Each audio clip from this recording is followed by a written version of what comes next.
Um, and this is a good example in this figure 3.1 is that, so while these individuals may come from a different ethnic culture, a different national culture, within their specific group, in this case, martial arts artists, um, they tend to have their own culture, even though they're fighting against each other. They also know a lot of extreme and visible respect for each other, both before and after their fight. So even in professional fights, as it says here, which often contain significant amounts of uh, trash talk and vortorial ahead of time, many opponents demonstrate respect and concern for each other afterwards. And so this is a cultural twist to what a dominant culture would say about dominating another person, about aggressing towards another person. If we look at our Western culture, right, the dominant Western culture is all about domination. It's all about winning at any cost.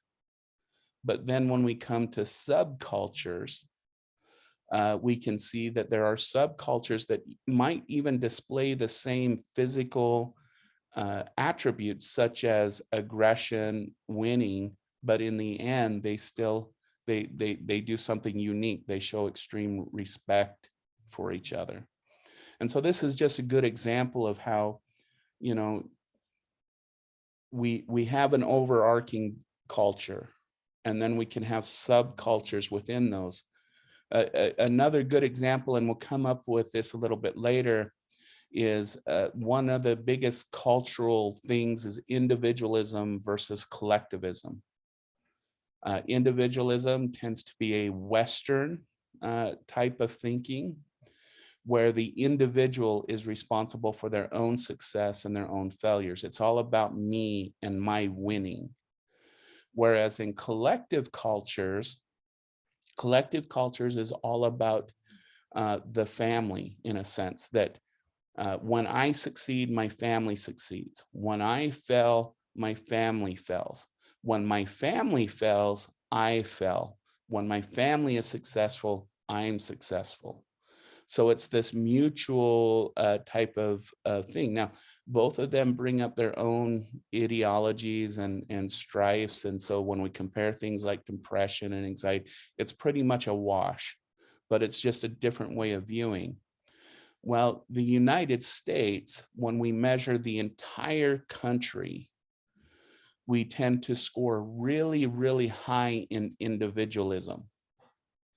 But then when we go to certain communities, certain places, they tend to score high in collectivism despite the dominant culture.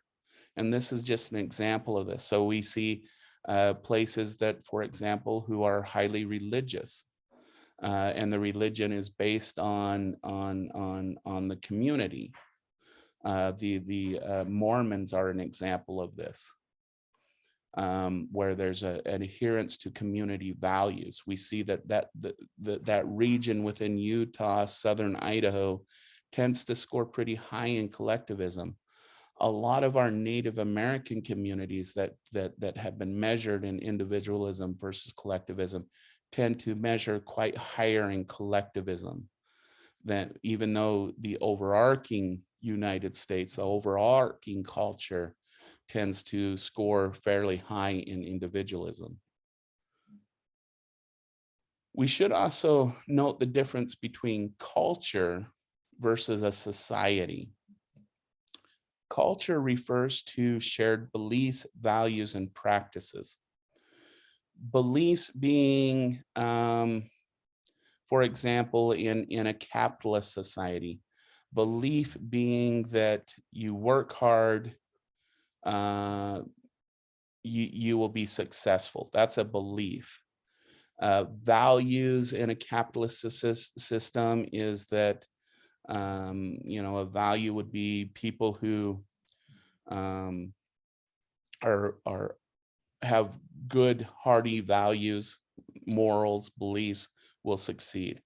And in practices, again, if we talk about a capitalist system, is that you know, that as long as you work hard, and get up, work the 80-hour week, you'll be successful. Now, the counter to that is if you're none of those things, it's not my fault, it's your fault. And so we see that there's issues with that, but that's just an example of a culture or cultural belief in people who are strong in capitalism. Society refers to people who live in a definable community and who share a culture. So I mentioned earlier, you know, the United States can be considered a society. Well, no, I'm gonna refrain from that. We could say this is probably a better example. We can say that Arizona, there's a Arizona society. We all live within the space of Arizona. But we share cultural values from the other 49 states. So a society is much more local based. It's one, even though this is the complicated part when it gets to the global arena. You know, we see the United States as a society, Canada as one society, but I'm hoping that we understand that this isn't quite as fixed as it seems. Okay. And then when we talk about culture, so we say, you know, on a global level, we say the United States as a society, the society of the United States. But then when we talk about Western culture, we're talking about Western Europe, the United States, Canada, those who share those Western type of quote unquote cultural values. So that's kind of on the global level. But I think the part that gets confusing about this is if we look at here in the United States, right? We have Native American societies versus colonial Western societies. The problem with that is that when we group them like that, we de-emphasize the individual values of each community. So we know that when we talk about, for example, Native American cultures, there tends to be some shared values among Native American cultures. But the way those values are done, plus other values, are very dependent upon the Native American community you come from. I was talking to my group techniques class earlier today, and someone brought up the question about talking circles and whether or not they're a version of treatment groups. And to give a long story short, yes, they are. In fact, they've been very effective in Native American communities for a long time. But the issue with talking circles is that you have to make sure it meets the local cultural community. Because, for example, in some communities, the talking circle is a shared thing. There's no quote unquote group leader. In some Native American cultures, the talking circle is ran by the elders, and they kind of make sure everybody has their word, and in some others it's a different version. So this is kind of where we get the difference between cultures and societies, is that a good number of Native American communities have talking circles, but they differ based upon the community that they come from.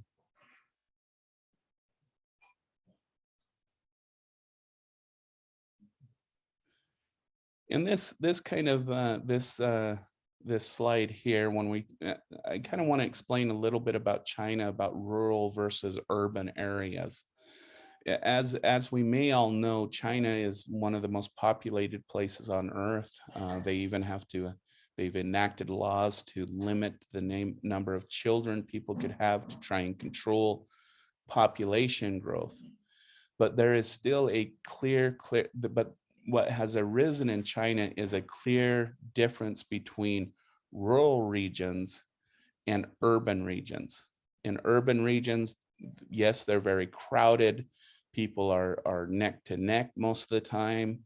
But they also have a lot of the Western values that are held. So they're very individualistic. Um, the marriage arrangements are very different. In rural China, they still hold to arranged marriages. It's based on, and to simplify it, it's much more complex than this.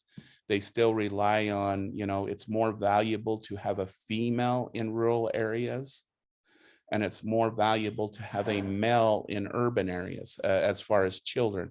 In rural areas, the men are kind of, they don't bring much value, because when the daughter becomes of age, the daughter is basically purchased through a dowry, sorry for the wording. And it usually includes a significant stake of land. It might include significant livestock, those types of things. And so a male is kind of just there, they work the land, and that's the limitations of there. So in rural China, it's much more beneficial to have a female than a male. However, in urban China, because they've adopted a lot of Western thought, a lot of Western ideas, where women are more in the submissive role, males are more in the dominant role, they're the producers, they're the thinkers, blah, blah, blah. In urban areas, you'll see men being valued more than in the rural areas. So I want you to imagine going from that world where one, it's not crowded and people aren't neck to neck with each other. And I think we can do this if we, at least from the Tana Otham Nation, and going to a place like that, where in Tana Otham, it's very much like rural China, where things are very much spread out. But I want you to kind of do this mind experiment where there's these different values that we place on children. There's these different values we place on power within the family, because power within the family in rural China still holds with the grandparents, and then the parents, and then the children under the parents. In urban China, it's much more like our Western area, where the elderly are becoming devalued. And of course, because of the overpopulation, children are being devalued a lot. And I want you to do that mind experiment about what it would be like to go in different places, because this is a situation where we have a same society, China, same language, same dialect, not necessarily dialect, I mean writing, the version of writing. Okay, we have people who have not been as ethnicized as other countries, where you have people who, white people with Latino and Black, or a mix of all, or you don't have that intermixing of ethnicity. In China, you have much more of a homogeneous population. But even within that, what you would consider that society, the culture can change depending on where the person was raised or the situation in which they were raised from. And so that's kind of an interesting mind experiment to think about, right? And we can see that that's very dramatic when we think about China, but we can think about that here in the United States, when someone who was raised in a rural area then goes to a big city, and a lot of times they can't handle the big city because there's so many other dynamics. They go back to the rural area, and we've seen where people from urban areas go into rural areas, and the first thing they try to do is urbanize it. I come from a region of the country where people go to vacation, they fall in love with it, so they move there, and then they didn't have the same resources they did in Los Angeles or New York City, and so they instantly tried to urbanize that local area. And so that's just an example, less extreme, but kind of a thought project to go through. So what is culture? For some people who do the research on it, they've defined it within 3 areas. And one is material culture, refers to the objects or belongings of the group of people. So that's the physical objects that we hold on to, the the housing, the work process, all those types of things. Non-material culture, it refers to the ideas and attitudes and beliefs of a given society. And so we can look at things like stereotypes as an example of non-material cultural values. We could look at religion as an example of non-material. What is the dominant religions within a given society? And then we can look at cultural universals, refer to patterns or traits that are global or common to all of the societies. So as I've said, the most on a global level, we tend to look at societies as Western societies versus Eastern societies. And we can see patterns that differ among the two. The big example is the overarching example of individualism versus collectivism, but we cannot see others as well, but that's just an example. So what are some things that are different across cultures that we may assume are very similar? While we know music tends to be culturally based, even things like visual art and the way art is displayed. Humor is something that differs across cultures. And then movies as well. In the Indian country, in Indian nations of India, they have Bollywood, which is supposed to be a flavor of Hollywood, but it has a very different tone to it. It's much more musical, it's much more elaborate, it's much more colorful than what you would find more in our Hollywood action type of drama situations we see here in the United States. So that's just an example. But I want you to think about this as far as, culture and everything, because we have subcultures. We have, here in the United States, what we have the country music culture versus the rock culture versus the rap culture. And those tend to be very ethnically and regionally defined. When we look at visual arts, we can see, the southern type of visual arts with the vases and the different patterns of paintings, the pottery and the weaving, where in the north it's very much more oil based. And we need to understand that is the thing that I love about the visual arts, is if we look at their roots, they're very much connected to the land. Okay, so when you go more north, you'll see more oil-based paintings. You'll see more of those types of things, because those make sense for a cold country, for a cold area, for a wetter climate.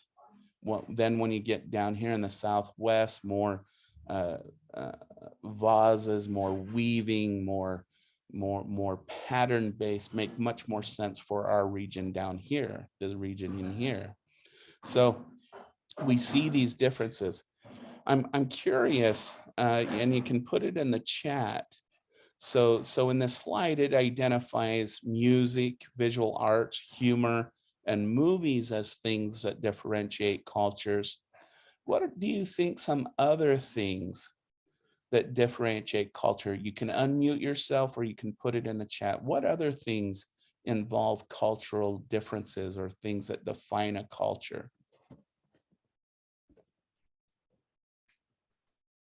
I'd say religion's a pretty big one. Religion, yeah. Yeah. Separates a lot of people.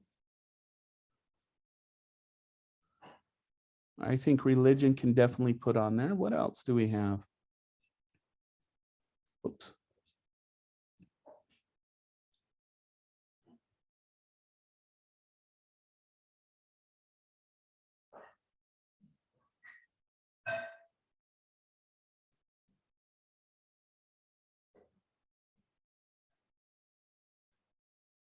Okay. It's a quiet night, and that's okay. I'd like to kind of go back to Frank's example of religion because, there are people who study world religions, um, and they do vary and they do differ in many, many ways. But there tends to be some common aspects which are interesting, even though religion tends to be one of the things that start a lot of our wars, start a lot of our disagreements. If we look at it, more people have died in the name of Jesus and the name of Muhammad than any country or state that has ever been developed. So, and on the other side, there's probably been a lot of people saved by that same attribution. So please excuse please don't take it all as a negative comment. But when we look at religion, a lot of people who have studied religion on the level all say that they still all have very common threads.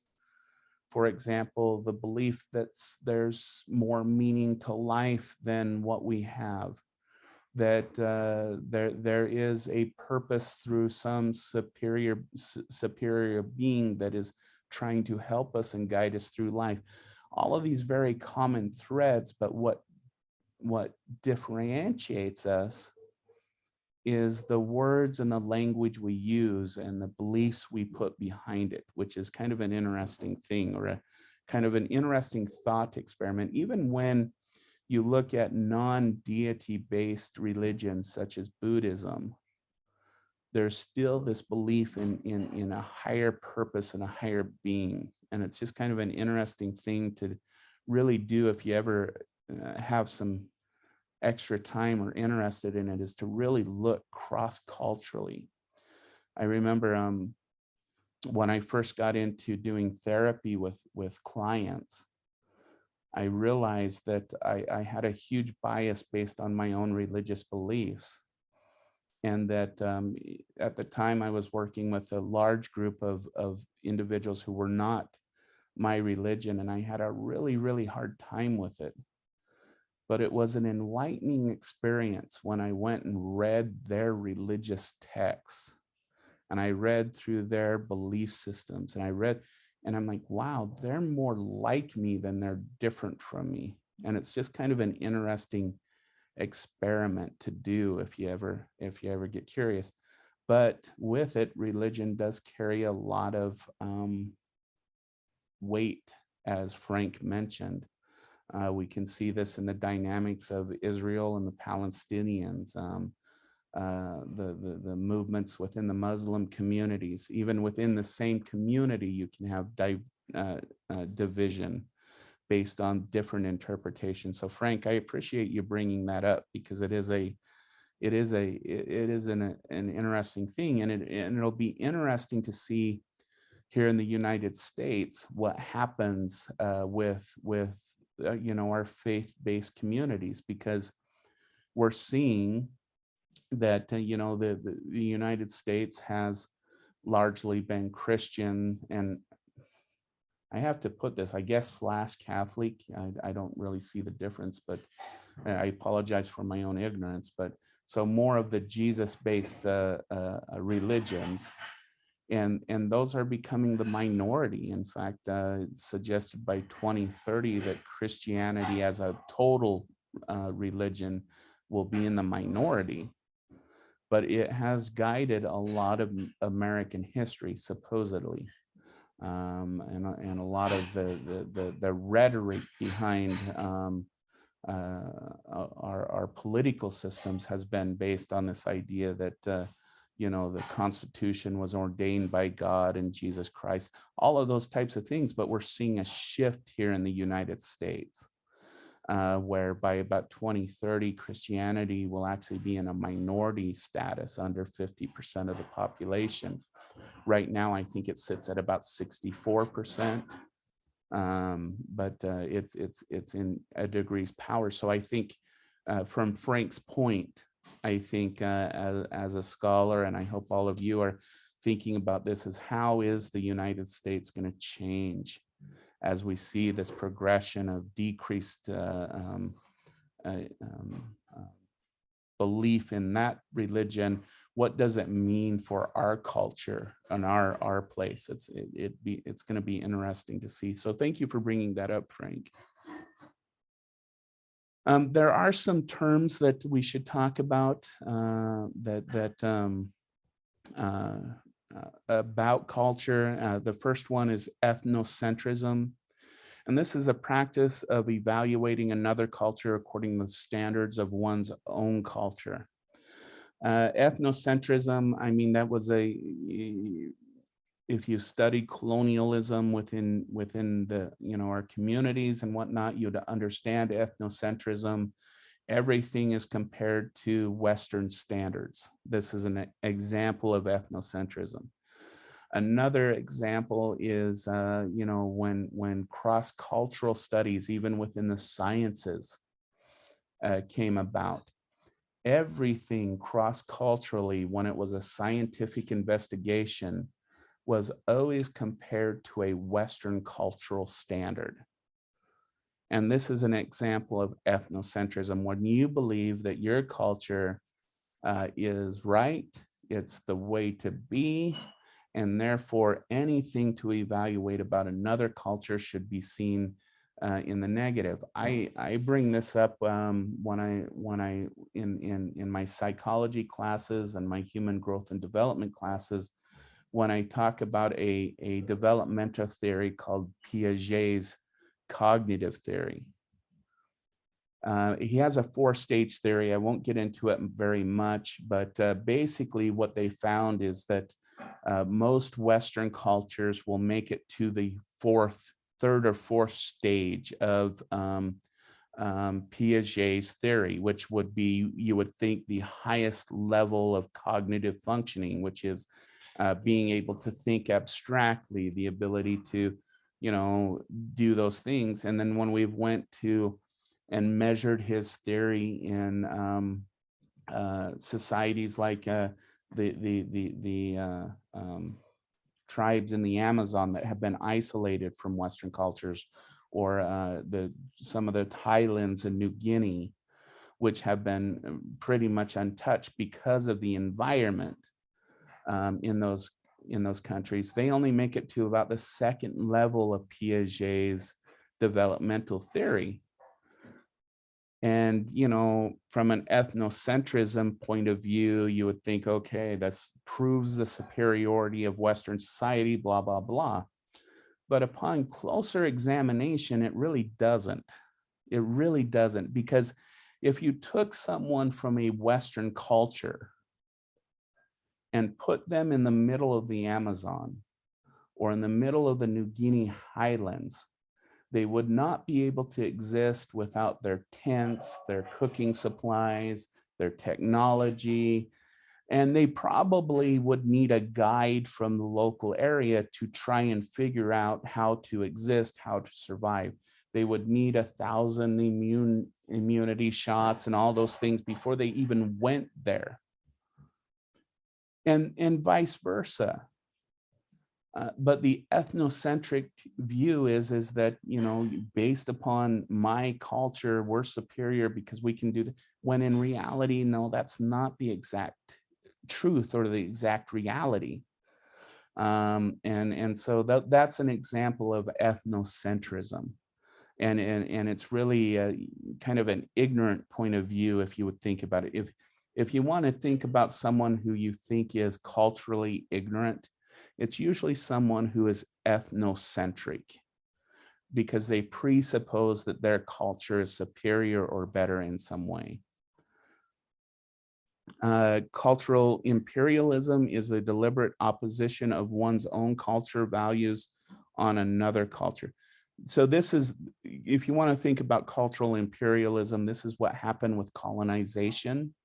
So this is where a culture came in and said, no, you shouldn't speak your own language, you shouldn't do your own ceremonies, you need to be Western, you need to dress like us.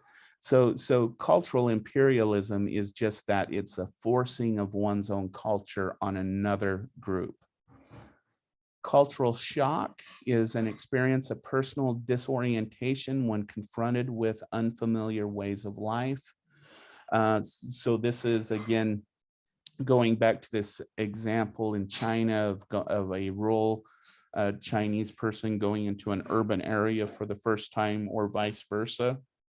You know, probably I'll bring up my own ignorance and whatnot, and cultural shock in my life, is when I was born and raised in very white Idaho, southeast Idaho, and let me explain where I was raised. When I was being raised in the 70s and in the 80s and whatnot, the demographic in my region was 98% white. When I finally moved from Idaho, it was down to 89%, but it was still predominantly white. And I'll be completely open and honest. My parents, especially my father, was very biased towards the Mexican and Latino community. He worked construction, and so he had this view of Mexicans that were very, very negative. And so the first time I moved to Arizona, I moved to Yuma, Arizona. And the first time that we got there, and we needed to go to a Walmart, and I walked into Walmart, and the music was playing in Spanish, and everyone around there was looking at me, and in my own ignorant view, I thought I had actually walked. I thought I actually drove too far. I thought I drove to Mexico, and didn't stop in Yuma. And I came to this such shocked value that it really changed a lot of the ways of my life. It shook me up enough to realize that, the way that I've been raised, the way I've been, is not the only way. It's not the stories that my dad told me about different people. He didn't know. He never experienced them. He never went outside of that community he was in, but he always had all those negative stories about other people. And so that it's an example of cultural shock, because again, it's one of the things that I'll just give the example in my life. I mean, I'm married to a Mexican American wife, and when I go to her family house, they all speak Spanish. I sit there and try to make up my own things that they're saying. That's a joke, but it's impacted me in a way where I realized that, that I needed to change the way I live and what I enjoy. So it's just an example of what happens when we go cultural shock. And sometimes it's not always that good. There's been quite a few people who leave their communities for the first time, and it has a negative impact. I in my abnormal classes and whatnot, or when I talk about things like schizophrenia. Schizophrenia is predominantly developed when a young person, usually around 18, 20, leaves their home for the very first time to be on their own in a different place, in a different context. And that's when their symptoms start to develop. Okay. So that's cultural shock, though. And that's been my experience with it, at least from my view. Cultural relativism is the practice of assessing a culture by its own standards. So this is kind of what we want people to really look at, is to really assess a culture from its values instead of judging it based on our own. But it's a very difficult thing to become what's called cultural relativist, is to really judge something based on its own values and its own place. Xenocentrism is the belief that another culture is superior to one's own. So xenocentrism, so there's xenophobia, and then there's xenocentrism. Xenocentrism is the belief that my culture is inferior to another culture. Xenophobia is the fear of outside cultures. So if you want to know if you're xenophobic, it's if you're going to a conference or a meeting and you know other people from other regions are going to be there and you become very fearful of that. That's xenophobia. Xenocentrism is if, let's say, you're going to another a good another national conference or regional conference and you feel inferior to anyone else that's there that may have a different skin color or different language, and you feel like you're not meeting that center, that culture, or your culture is not as good as that. That's xenocentrism. Okay, so these are just different terms that have been noted. Let's see what else we have. So this is an example of ethnocentrism or cultural relativism. There's an indigenous people in Sagada in the Philippines that have for thousands of years placed bodies of deceased people into coffins hung on cliffs near their villages. And you can see the picture here. You see the coffins and they're hanging on the cliff. Some visitors may admire the practice, think the practice is admirable. That's an example of cultural relativism. While others think it's inappropriate, that would be ethnocentrism. Okay, so thinking that there's something wrong with them. Why are they doing this? It seems inappropriate. So this little example from this group in the Philippines is I'd ask you to again do the thought the thought experiment. Is I want you to imagine if you came across this and you saw these hanging on a cliff, which way would you think? Would you think, wow, they're honoring their dead, this is how they honor them, this is how this is their practice? Or would you go, okay, that's weird, that's not appropriate, those need to be taken down, they need to be properly buried, whatever you may think? And that's the difference between being a cultural relativist versus an ethnocentrist. Okay.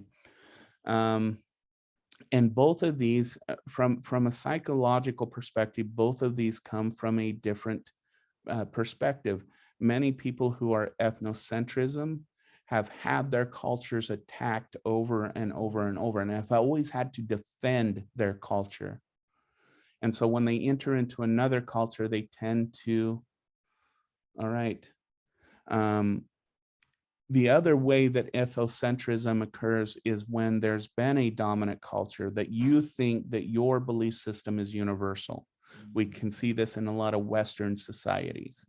If you look at, again, I always hate to shade this in a negative light because, there's reasons not to, but if we look at culture in the United States, and we look at the views of when an American goes and visits another country, they love our money, but they hate our people.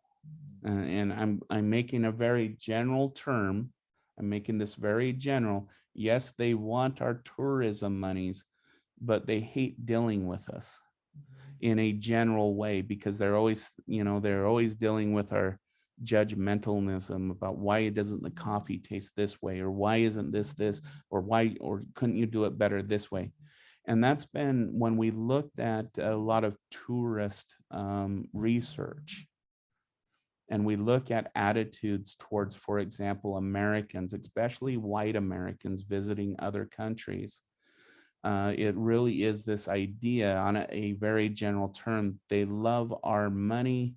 They hate dealing with us because of our ethnocentrism in the United States. On the other end, ethnocentrism can come from always needing to have to defend your culture, and that Cultural relativism is when most of the time in cultures that are constantly evolving, cultures that have retained, for example, their original language, their original this, but they also are understanding that the world changes and that nothing is set in place. Uh, that this tends to be people who are more on the cultural relativist end. Okay. So let's talk about values and beliefs just for a minute on the cultural end. And I promised I'd only keep you here for about an hour or so. So I'm gonna kind of maybe end with this for tonight. Or well, let me hold on. Well, we'll talk about that, and then we'll talk about norms. Okay. Values and beliefs. Values are a culture's standards for discerning what is good and just in a society. So that's values. Beliefs are tenets or convictions that people hold to be true. Okay. So that's really kind of what I've been talking about, the difference between a value system, what is good and just, what makes us feel like we're good and just people. And beliefs are kind of these held cognitive beliefs, such as, the United States is supposed to be the law and order nation, right? So we obey the law, blah, blah, blah. Those are beliefs, not that we always follow them. Ideal culture refers to the standards a society would like us to embrace and live up to. And I think here in the United States, we have a division in this because we have what we would call the ideal liberal culture, and we have the ideal conservative culture. And I think on a broad level, we're seeing these ideals play out in our political field. We can see the division that has been created over the last 8 or so years between conservatives and liberals, and what you would call the Trump camp versus, I guess, everyone else's camp. I don't know. And those types of value systems. Okay. That's what we consider an ideal culture. Okay. And then we have what is considered a real culture, is the way society really is based on and what actually occurs and exists. So on a day-to-day basis, this is again going to the liberal conservative things. We work together, we produce together, we have families in the same communities, we have we take care of our kids, we do all of these things despite having an ideal liberal view or an ideal conservative view. So the real culture is that, you know what, we're still producing as a country. So that's the idea. Sanctions are ways to authorize or formally disapprove of certain behaviors. So this is kind of the law and order of things. So, if we look here again in the United States, we have a really rough history of sanction culture. I think right now the big sanctioning is occurring within women rights and abortion, right?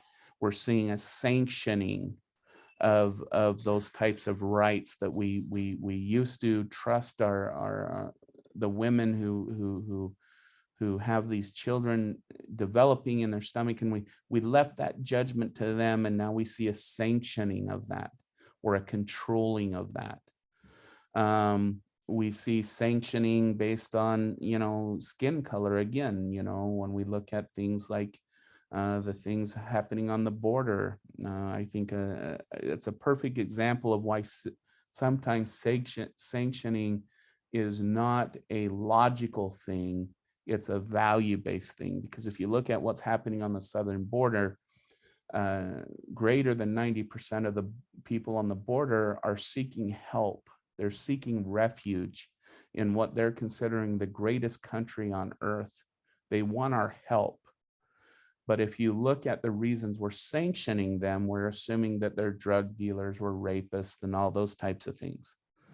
And so sanctioning is not a logical thing, is I guess what I'm saying. Sanctioning is really based on values and beliefs that the dominant culture is holding. Social control is the way to encourage conformity to cultural norms. So again, social controls can be formal through laws, but as Frank mentioned, when we get to religion, social controls can be also belief and value driven as well. And so, you know, when we see somebody not acting within the value or moral system we have, we believe that they're wrong or they're bad. And so, as an example, even though the greater percentage of Muslims have nothing to do with the jihad or with attacking the United States or any of those things, the United States still puts them within one category. And so we're prejudiced against them. If we look at what happened during COVID-19, and the prejudice and the discrimination and the hate crimes that occurred towards the Asian population, this is another example of social control.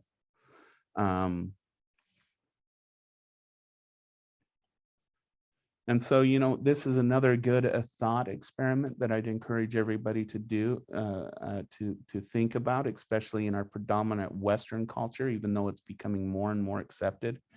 In many parts of Africa and the Middle East, as an example, it is considered normal for men to hold hands in friendship.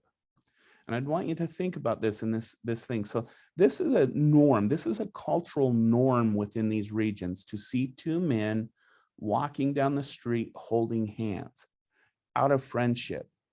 And I want you to think about this. If we as Americans saw two male soldiers holding hands like these two gentlemen are here, how would we evaluate that? How would we look at that? And would we hold them to the same value that we think of as a soldier, or would we decrease their value because they're acting outside of our norm? They're acting outside of what we consider is part of our culture. And so that's a thought experiment to kind of do when you look at things like this, and to know that this has nothing to do with sexuality. This has nothing to do with intimacy. This is friendship in this country. But I want you to think about how that would be here in the United States, and how that would be viewed here, just as an example of these cultural differences that we've been talking about. All right, we're going to end tonight talking about norms, informal norms, and formal norms as we continue this definition of what culture is. Norms are the visible and invisible rules of conduct through which societies are structured. So, you know, when we think about some norms here in the United States, we have lines, we have, our traffic laws, we have all of those kinds of things, formal and informal. Informal norms are a causal behavior that are generally and widely conformed to. And last week's lecture on gender norms is probably a very good example of that. Those are informal norms that our culture has established. When we look at formal norms, these are established written rules, so traffic rules. And when we see people disobeying them, we judge quite rapidly. And then we make excuses for when we're speeding.